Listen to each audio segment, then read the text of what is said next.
Hi, Grand Risings. I want to thank you for stopping by my channel this morning. I want to talk to you a minute or so about the danger of incarcerating young men, and particularly young black men, and what happens to them when young men or black men or young men, period, are incarcerated. They are it's a way of training, you see. And the Bible tells us that train a child up in the way they ought to go. And so if they're not learning what they should learn, and they're in the homes, in schools, and in the churches, when they're incarcerated,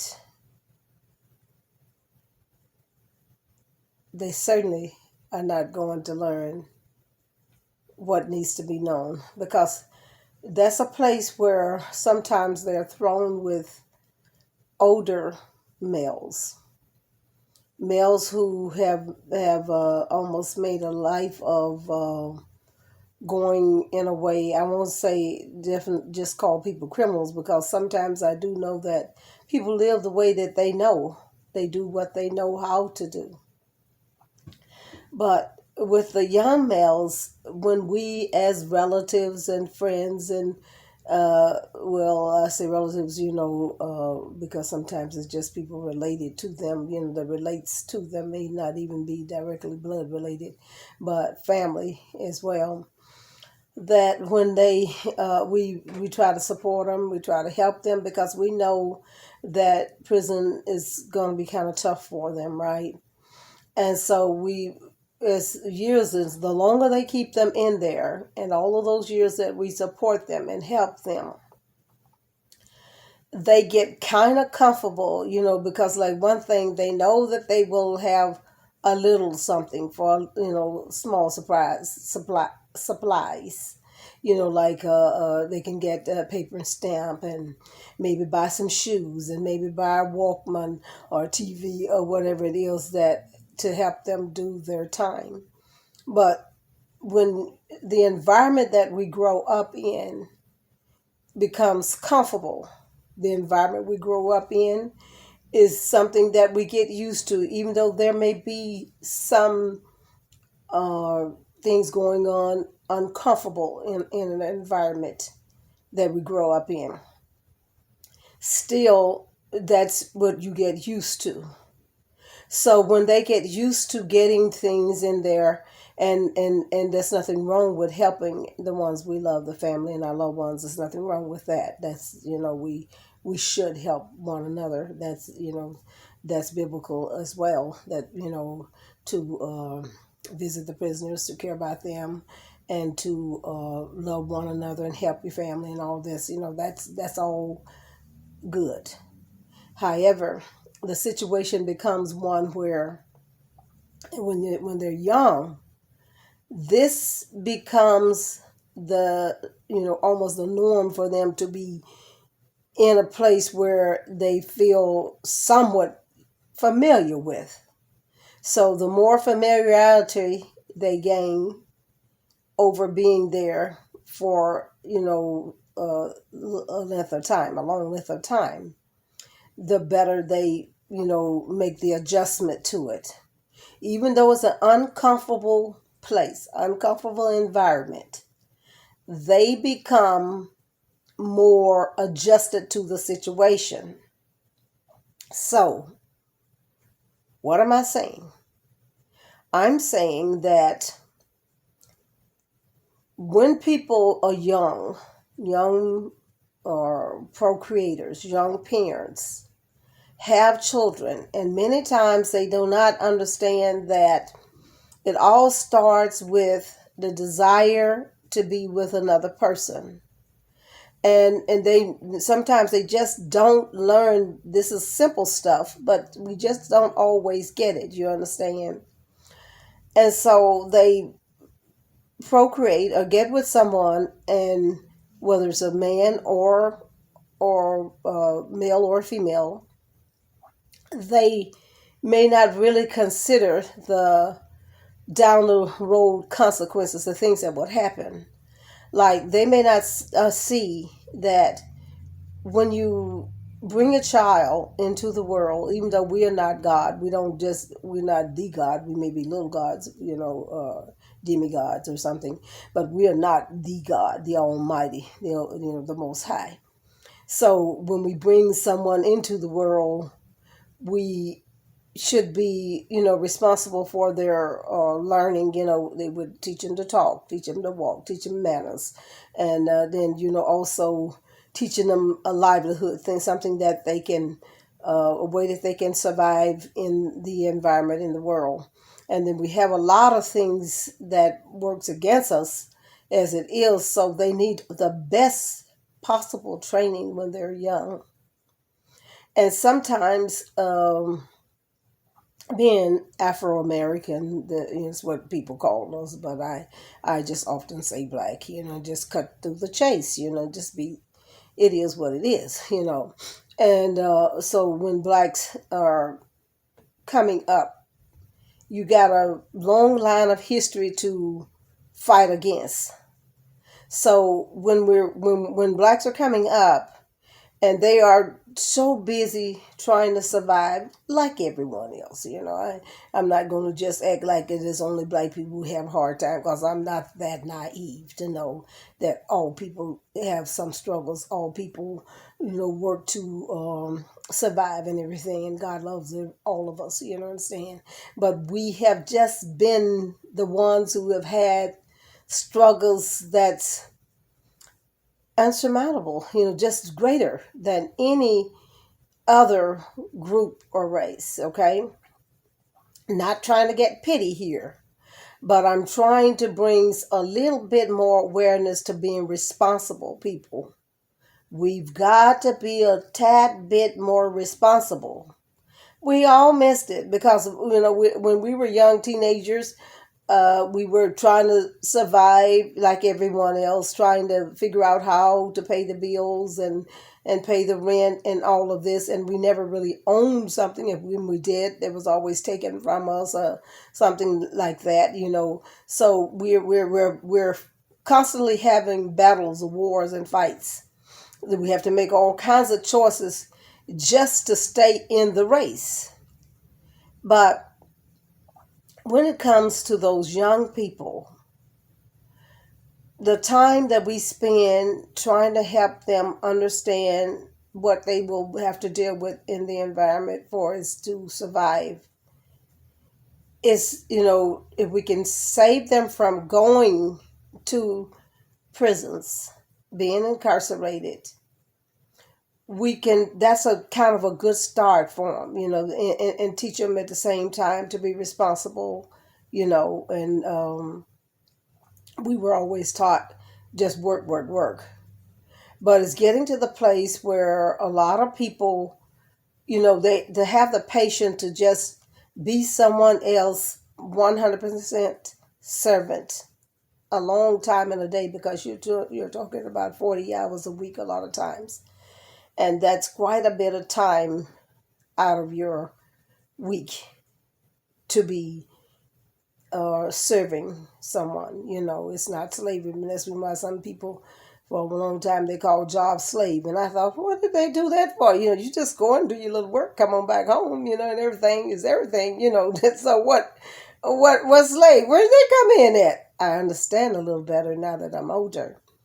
But training them, and I've talked to you, I've got another video on this, and a lot of times I've always tried to be so soft, try to be so nice and try to avoid being straight to the point, because I don't want to offend anybody and everything.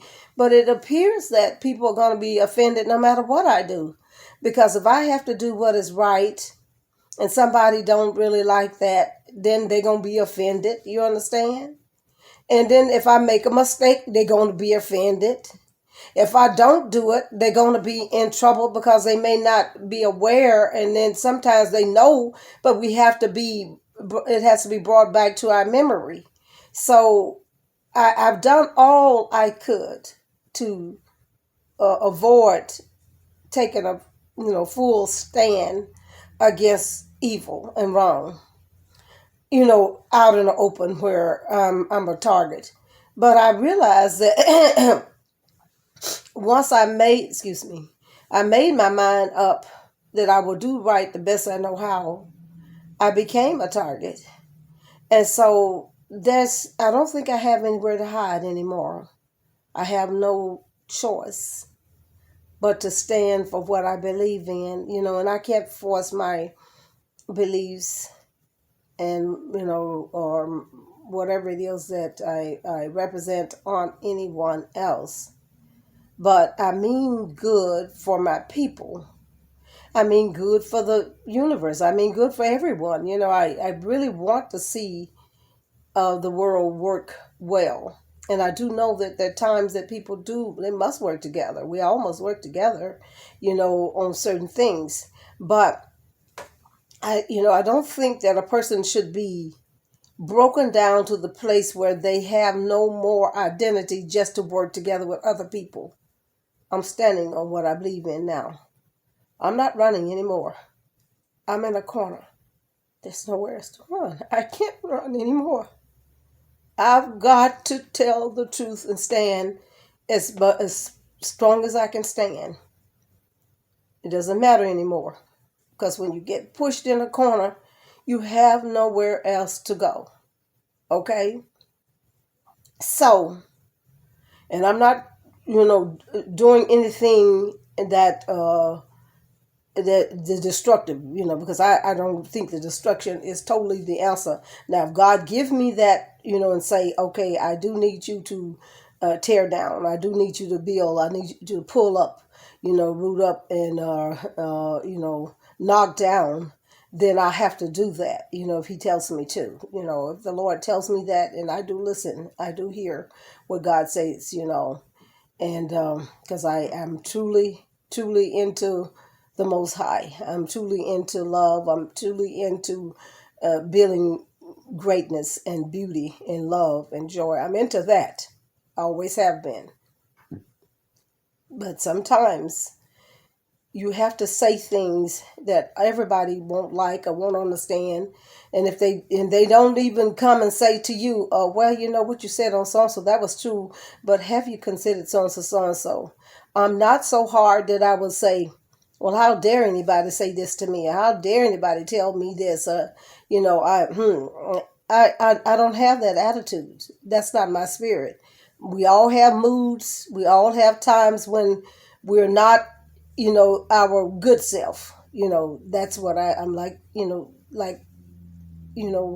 average or above average person, and sometimes any person just, we have our times. Okay. We all have our times. Um, so I'm going to close it out because I only wanted to bring awareness to the fact that our youth are in need of our help. They're in need of our help, and because like showing them the right ways to go. What things that will help them in the future. As they're growing into maturity, growing into being the person that we would love to see them be. People who care about the community, people who care about themselves, and who are into building and doing very good constructive things. You understand? And I know very good and constructive should be pretty much synonymous, but I'm just saying that when we do not raise them properly or allow them to get caught up in the system, especially incarceration, they sometimes they lose themselves. They get lost. And we know we need our children to be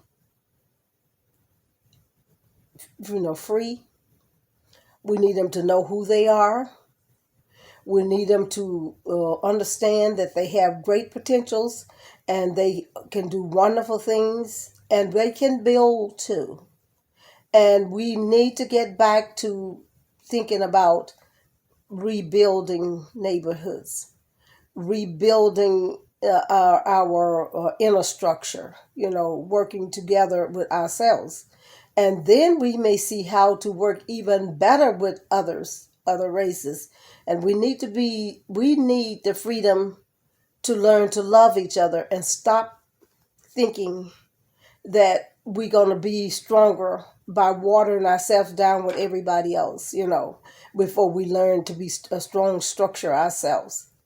And as I said, I do not say this to say that, that my black people are better than anyone else, but I do see where they have been torn down more than anyone else, you understand? And so I'm not saying they're worse than anyone. I'm not saying any of those things. And all of these videos have places where you can comment on them when you or want to say something to the orator or the content creator. You can speak to us. You can speak to the people, and you're welcome to voice your opinion. If you heard something that maybe I wasn't aware of, or that I didn't say that I could have said, would have said, should have said, and all that. I'm glad to come back and recant if I have to, because I'm really just wanting to find a way for us to reach out and be better, be a better race, be a better people, help our children to do better. And it's because when we lose them in the system, it's kind of a challenge to get them back to ourselves, because if they go in there at 14, 15, or 16, they come out a grown man, and they have missed the interaction that most people need to be good citizens. If you're in a place where people are just fighting for honey buns and fighting for some extra toilet tissue, fighting for just the basic things in life, it's going to be kind of tough for that person to be going through all of their developmental stages. Those you who are educators and know about the previous people who have studied and learned a lot about human growth and human development through childhood, there are stages that people go through. But if those stages are stunted in growth, and those children are unable to develop in those areas in every level, from their little growth level before they even get incarcerated, and then they'll get into the identity crisis levels when they're in the teens, and then they don't have the opportunity to catch up with what has been missed. They never learned. And this is why I'm saying it's so important for us to start focusing on their developmental stages before they get to the incarceration stage. Because by the time they get to the incarceration stage, it is more difficult to pull them back into a functioning society. We need this for our children. And I know some people saying, well, we get the pandemic and all of this and stuff and we're worried about and everything. But what good is that if we are losing our children, losing ourselves? You understand? Some of us are getting older. So we are not as functioning as we once, vibrant as we once were in the community, in the job arena, in developing our own businesses, and that's another key area. One day I want to really maybe talk to you about blacks developing their own businesses, and and where we are now. As long as we are still part of the systems, we do have to work within the system because there are rules and regulations. And also one more thing I want to say before I go, and that is that now is a crucial time for children and even all people to be learning about the soil and how to grow. And someone from a crisis something has invited me to join in a forum about foreigners taking over our land here. And so I'm praying about that, because like I say, learning about the soil, and before trying to depend on anyone else to try to work with our soil and all of that, that's kind of something that we got to think about, so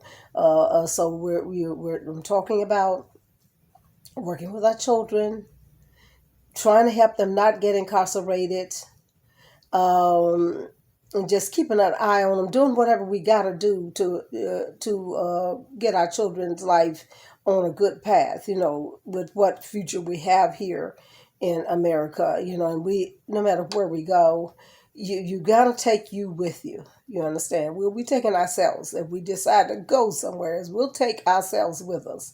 And if it's the knowledge is there, if the potential is there, it's there. And so we need to learn all that we can about how to keep our children on a good path focus.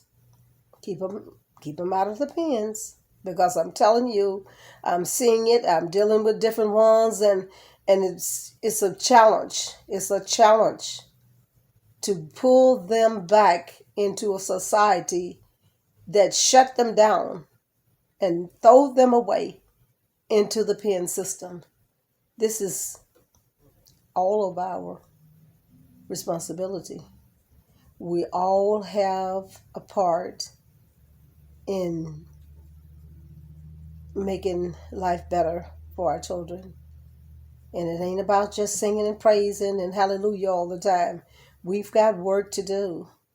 And I'm definitely going to be praying and asking God to help me develop something that I can be of assistance, because I've hid and waited out and hoped this and tried that and got turned away from this and rejected on almost everything, because I will not sell out just so I can be a little bit more comfortable. I can't do it. I won't do it. I refuse to. So with that, I want to say thank you if you stayed with me. Thank you if you've been praying with me. Thank you if you've been watching my videos. And I certainly thank you for your thumbs up and your sharing. I really appreciate that. All that you do for me is highly appreciated. And it's not over yet. So let's not sink the ship. Let's continue in prayer and continue to try to seek the Lord for the work that we need to do.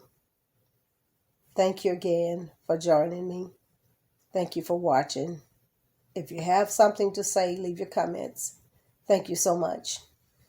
Have a great day. God bless.